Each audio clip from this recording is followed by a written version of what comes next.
हफ्ते की रात मासब टैंक के करीब एक मंदिर के अहाते से गोश्त के टुकड़े बरामद हुए, जिसके बाद पोचम्मा बस्ती में आधी रात को हल्की सी कशीदगी फैल गई। सीसीटीवी कैमरों के तज्जिये की बुनियाद पर पुलिस को पता चला कि गोश्त ले जाने वाले चंद कुत्तों ने उसे मंदिर के करीब छोड़ दिया।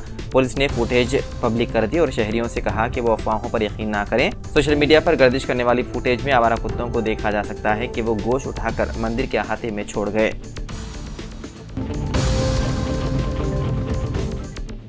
रुकन कानून साज कौंसिल वो न्यूज़ एडिटर रोजनामा सियासत जनाब आमिर खान साहब ने R&B गेस्ट हाउस में नौमुंतखबा असातिज़ा से मुलाकात करते हुए उनकी शालपोशी करते हुए तहनीत पेश की और मुबारकबाद पेश की। इस मौके पर रुकन कानून साज कौंसिल जनाब आमिर खान साहब ने नौमुंतखबा असातिज़ा के मसाइल से वाकिफियत हासिल की और उनकी बगौर समाअत की। इस मौके पर जनाब आमिर खान साहब ने उनकी मुकम्मल रहनुमाई का तयक़ुन दिया। बाददा रुकन कानून साज कौंसिल जनाब आमिर खान साहब की R&B गेस्ट हाउस आमद पर नौमुंतखबा असातिज़ा व दीगर ने शालपोशी करते हुए उन्हें गुलदस्ता पेश किया और नेक तमन्नाओं का इजहार किया।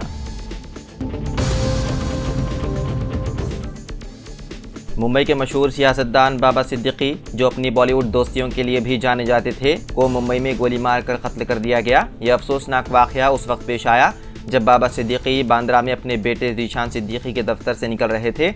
मीडिया रिपोर्ट्स के मुताबिक 3 हमलावरों ने उनकी गाड़ी पर फायरिंग की। बाबा सिद्दीकी को शदीद जख्मी हालत में लीलावती अस्पताल ले जाया गया, जहां वो जख्मों की ताब ना लाते हुए चल बसे। बाबा सिद्दीकी के कत्ल की खबर से बॉलीवुड इंडस्ट्री में गम की लहर दौड़ गई और कई मशहूर शख्सियात फौरी तौर पर लीलावती अस्पताल पहुंचे। रिपोर्ट के मुताबिक बाबा सिद्दीकी की नमाज जनाजा आज शाम 7 बजे बाद नमाज मगरिब मकबरा हाइट्स 15A पाली रोड पाली नाका बांद्रा वेस्ट में अदा की जाएंगी। वादना तदफीन रात 8:30 बजे बड़ा कब्रिस्तान मरीन लाइन स्टेशन के सामने अमल में आएगी। देर असना मुंबई पुलिस ने मामले की तफ्तीश शुरू कर दी है और जाए वकू से 3 में से 2 शूटर्स को गिरफ्तार कर लिया और उनके कब्जे से 2 बंदूकें और गोलियां भरी हुई मैगजीन बरामद की गई। रिपोर्ट्स के मुताबिक इस कत्ल के पसे पर्दा लॉरेंस बिश्नोई गैंग के मुमकिन शमूलियत का शुबा किया जा रहा है, जिसकी वजह बाबा सिद्दीकी के सलमान खान के साथ करीबी ताल्लुकात हैं। मीडिया रिपोर्ट्स में यह भी दावा किया गया है कि बाबा सिद्दीकी को तकरीबन 15 दिन कबल भी जान से मारने की धमकी मिली थी। गिरफ्तार होने वालों में एक का ताल्लुक उत्तर प्रदेश और दूसरे का हरियाणा से है, जबकि तीसरा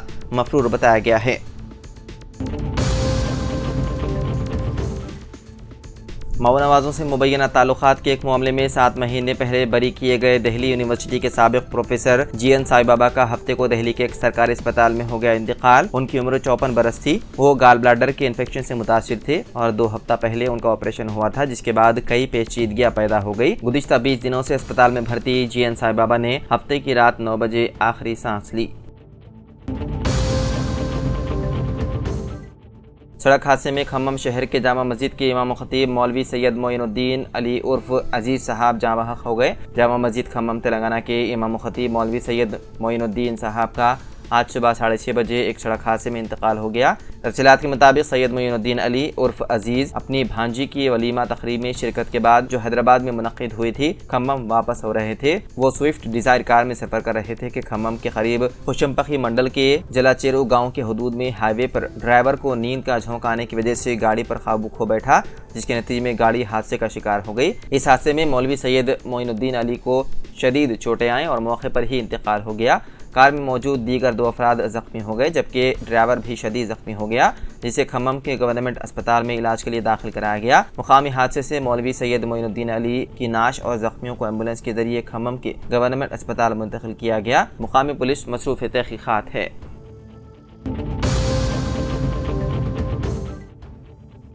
बस रोककर खवातीन के आधार कार्ड चेक करने पर मुसाफिर ने कंडक्टर पर बरहमी का इजहार किया। तेलंगाना में RTC बसों में मुफ्त सफ़र की सहूलत से फ़ायदा उठाने के लिए आधार कार्ड्स दिखाना खवातीन के लिए लाजमी करार दिया गया है।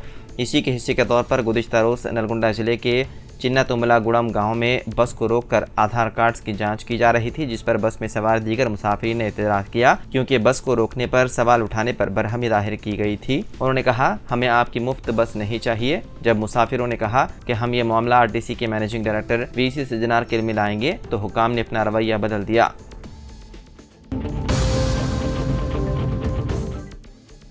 नामपल्ली की मुकामी अदालत ने वजीर कोंडा सुरेखा को नोटिस जारी की है। फिल्म स्टार नागार्जुना ने कोंडा सुरेखा के खिलाफ हतक इज्जत का जो मुकदमा दायर किया था, कल उसकी दूसरी समाअत थी। नागार्जुना और 3 दीगर गवाहों के बयानात कलमबंद किए गए। नामपल्ली कोर्ट ने रियासती वजीर को नोटिस जारी करते हुए आइंदा समाअत 23 अक्टूबर को मुकर्रर की है। वाज़ेह है कि कोंडा सुरेखा ने नागार्जुना के फर्जंद नागा चैतन्या और हीरोइन समंता के दरमियान तलाक के लिए KTR को जिम्मेदार करार दिया था। रियासती वजीर ने अपना बयान वापस लेते हुए माजरत ख्वाही की, लेकिन फिल्म स्टार नागार्जुना ने उनके खानदान की तौहीन का इल्ज़ाम आयद करते हुए नामपल्ली कोर्ट में दरख्वास्त दायर की।